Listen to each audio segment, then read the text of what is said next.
ಗುರುಗಳು ಮಾರ್ಗದರ್ಶಕರು ಆದಂತಹ ಶ್ರೀ ಮುಡ್ಬಿ ಗುಂಡೇರಾವ್ ಸರ್ ಅವ್ರ ಬಗ್ಗೆ ಬಹುಶಃ ನನ್ನ ಹತ್ರ ಹೇಳಲಿಕ್ಕೆ ಪದಗಳು ಸರಿ ಹೋಗ್ತಾ ಇಲ್ಲ.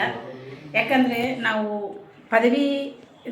ಪದವಿಯಲ್ಲಿ ನಾವು ಹೊಸದಾಗಿ ಮುಧೋಳದಿಂದ ಬಂದು ಸೇಡಮ ಈ ಒಂದು ಮಣ್ಣಿನಲ್ಲಿ ಪದವಿಯನ್ನು ಮುಗಿಸಿದಾಗ ಇತಿಹಾಸದ ಶಿಕ್ಷಕರಾಗಿ ಮುಡ್ಬಿ ಗುಂಡೇರಾವ್ ಸರ್ ಅವರು ನಮಗೆ ಮಾರ್ಗದರ್ಶಕರಷ್ಟೇ ಅಲ್ಲದೆ ಇತಿಹಾಸದ ಒಂದು ವಿಷಯವನ್ನು ಬಹಳ ಅಭೂತಪೂರ್ವವಾಗಿ ನಮಗೆ ಅವರು ಹೇಳಿಕೊಟ್ಟಿದ್ದಾರೆ. ಅವರ ನೆಚ್ಚಿನ ವಿದ್ಯಾರ್ಥಿನಿ ಕೂಡ ನಾನು ಆಗಿ ಸರ್ ಅವ್ರು ಹೇಳಿಕೊಟ್ಟಂಥ ದಾರಿಯಲ್ಲೇ ಕಲಬುರಗಿ ವಿಶ್ವವಿದ್ಯಾಲಯ ಕಡೆಯಿಂದ ಪ್ರೊಫೆಸರ್ ಅವರು ಬಂದು ನಮ್ಮ ಒಂದು ಸೆಮಿನಾರನ್ನು ಅವರು ವೀಕ್ಷಣೆ ಮಾಡಿ ನಮಗೆ ಆಗಿನ ಕಾಲದಲ್ಲಿ 1993ರಲ್ಲಿ ಪ್ರಶಂಸಾ ಪತ್ರಗಳನ್ನು ಕೊಟ್ಟಿದ್ದು ಸರ್ ಅವ್ರಿಗೆ ನೋಡಿದ್ರೆ ನನಗೆ ತುಂಬ ಹೆಮ್ಮೆ ಆಗ್ತಾ ಇದೆ. ಯಾಕಂದರೆ ಅವರ ಆಗಿನ ಕಾಲದಲ್ಲಿ ಬಹುಶಃ ಅವರು ವಯಸ್ಸಿನಲ್ಲಿ ಚಿಕ್ಕವರಿದ್ದರೂ ಕೂಡ ಉಪನ್ಯಾಸಕ ವೃತ್ತಿಯನ್ನು ಹೊಂದಿ ಪಾರ್ಟ್ ಟೈಮ್ ಲೆಕ್ಚರರ್ ಆಗಿ ಸೇವೆ ಸಲ್ಲಿಸಿದ್ದು ಪ್ರಶಂಸನೀಯ. ಅಷ್ಟೇ ಅಲ್ಲದೆ ಇತಿಹಾಸ ಅನ್ನುವಂಥ ಸಬ್ಜೆಕ್ಟ್ನಲ್ಲಿ ನಾನು ಹೆಚ್ಚಿನ ಅಂಕಗಳನ್ನು ತೆಗೆದುಕೊಂಡು ಕನ್ನಡ ಮತ್ತು ಸಂಸ್ಕೃತಿ ಇಲಾಖೆಯಿಂದ ಪದವಿಯಲ್ಲಿ ಅತಿ ಹೆಚ್ಚು ಅಂಕ ಪಡೆದ ವಿದ್ಯಾರ್ಥಿನಿ ಕೂಡ ಆಗಿದ್ದು ನನಗೆ ಸ್ಕಾಲರ್ಶಿಪ್ ಕೂಡ ಬಂದಿದೆ. ಇದು ಎಲ್ಲ ಒಂದು ಗೌರವ ನಮ್ಮ ಸರೋವರಿಗೆ ಸಲ್ತದೆ. MA ಕೂಡ ನಾನು MA ಇನ್ ಹಿಸ್ಟ್ರಿ ಸಬ್ಜೆಕ್ಟ್ನಲ್ಲಿ ನಾನು ಹೆಚ್ಚಿನ ಅಂಕಗಳನ್ನು ಪಡೆದು ಮೈಸೂರು ವಿಶ್ವವಿದ್ಯಾಲಯದಲ್ಲಿ ತೇರ್ಗಡೆ ಹೊಂದಿ ಎಲ್ಲರೂ ಪದವಿಯನ್ನು ಮಾತ್ರ ಕನ್ನಡದಲ್ಲಿ ಮಾಡ್ತಾರೆ, ಸ್ನಾತಕೋತ್ತರ ಪದವಿಯನ್ನು ಇಂಗ್ಲೀಷ್ನಲ್ಲಿ ಮಾಡ್ತಾಯಿದ್ರು.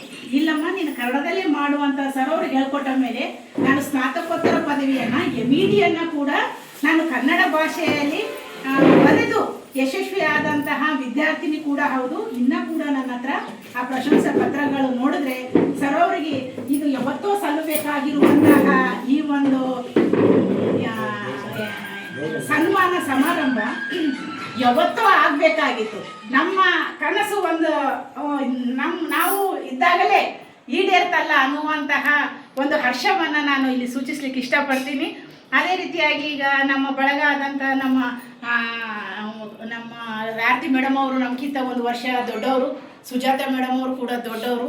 ನಾವೆಲ್ಲರೂ ಕೂಡ ಗುಂಪಾಗಿ ಇತಿಹಾಸದ ರಸಪ್ರಶ್ನೆ ಸ್ಪರ್ಧೆಗಳಲ್ಲಿ ಯಾವ್ಯಾವ ಪ್ರಶ್ನೆಗಳು ಓದ್ಕೊಂಡು ಹೋಗಬೇಕು ಅನ್ನೋದು ಮಾರ್ಗದರ್ಶನ ಕೂಡ ಆಗಿನ ಕಾಲದಲ್ಲಿ ನಮ್ಮ ಮುಡ್ಬಿ ಸರ್ ಅವರು ಯಾವ ರೀತಿ ಅಂದರೆ ಈಗ ಶಿಕ್ಷಕರ ಜೊತೆ ಮಕ್ಕಳು ಹೆಂಗಿರ್ತಾರಲ್ಲ ಈಗ ಕೂಡ ಸರ್ ಎಲ್ಲೇ ಸಿಗಲಿ ಮೊನ್ನೆ BRC ಆಫೀಸ್ನಲ್ಲಿ ಸಿಕ್ಕ ಕೂಡ ನಾವು HM ಅನ್ನುವಂಥದ್ದು ಕೂಡ ಮುಖ್ಯ ಗುರುಗಳು ಅನ್ನುವಂಥದ್ದು ಕೂಡ ನಮಗೆ ಪರಿಗಣನೆ ತೆಗೆದುಕೊಂಡು ಸರ್ ಬಂದ್ರಲ್ಲ ಅಂತ ತಿಳ್ಕೊಂಡು ಸರ್ ಅಂತ ಹೇಳಿ ಹೋಗಿ ಮತ್ತೆ ಅಲ್ಲಿ ಅವರಿಗೆ ಕಂಗ್ರ್ಯಾಚುಲೇಷನ್ ಹೇಳಿದಾಗ ನೀವು ಏನು ಬೇಕಿಲ್ಲಮ್ಮ, ನೀವು ಅಲ್ಲೇ ಬರ್ರಿ, ಎಲ್ಲರೂ ನೀವು ವಿದ್ಯಾರ್ಥಿಗಳ ಬಳಗ ನನಗೆ ಬೇಕು, ನೀವು ಬರೋದು ಅವಶ್ಯಕತೆ ಏನಿಲ್ಲ ಮನೆಗೆ ಅಂದರು.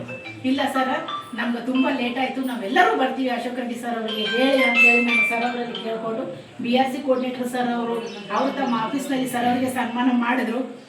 ಸರ್ ಅವ್ರನ್ನ ಅಲ್ಲಿ ನೋಡಿ ಕೂಡ ತುಂಬ ನನಗೆ ಹರ್ಷದಾಯಕವಾದಂಥ ಒಂದು ವಿಷಯ. ಇದು ನಮಗೆ ಅಲ್ಲ, ಸರ್ ಅವರು ಎಲ್ಲರೂ ಹೇಳಿದಾಗೆ ಚನ್ನಬಸವ ರೆಡ್ಡಿ ಸರ್, ಅಶೋಕ್ ರೆಡ್ಡಿ ಸರ್ ಎಲ್ಲರೂ ನಾವು ನೆನೆಸ್ಕೊಂಡ ಹಾಗೆ ಇದು ನಮ್ಮ ನಾಡಿಗೆ, ನಮ್ಮ ಊರಿಗೆ, ನಮ್ಮ ವಿದ್ಯಾರ್ಥಿಗಳ ಬಳಗಕ್ಕೂ ಮತ್ತು ಕನ್ನಡ ಪರ ಹೋರಾಟ ಮಾಡಿದಂಥ ಎಲ್ಲ ವೀರರಿಗೂ ಧೀರರಿಗೂ ಕೂಡ ಅಮೋಘ ವರ್ಷ ನೃಪತುಂಗನ ಬಗ್ಗೆ ಸರ್ ಅವರು ಹೇಳಿದ್ದು ಬಹಳಷ್ಟು ಇದೆ. ಅದು ಕೊನೆಗೆ ಈ ಒಂದು ಮಳಖೇಡ ಒಂದು ಇತಿಹಾಸದ ಮೇಲೆ ಅವ್ರು ನಮ್ಗೆ ಹೇಳ್ಕೊಟ್ಟಿದ್ದಕ್ಕೆ ಸಾರ್ಥಕ ಆಯಿತು. ಇದು ಎಲ್ಲ ಇಡೀ ಜಿಲ್ಲೆಯು ಗುರುತಿಸ್ತಲ್ಲ ಅನ್ನುವಂತಹ ಹರ್ಷವನ್ನು ಇಲ್ಲಿ ನಾನು ವ್ಯಕ್ತಪಡಿಸುತ್ತಾ ನನಗೆ ಮಾತಾಡಲಿಕ್ಕೆ ಅವಕಾಶ ಕೊಟ್ಟಂಥ ಸರ್ ಅವರಿಗೆ ವಂದಿಸುತ್ತಾ ನನ್ನ ಮಾತಿಗೆ ವಿರಾಮ ನೀಡುತ್ತೇನೆ. ಜೈ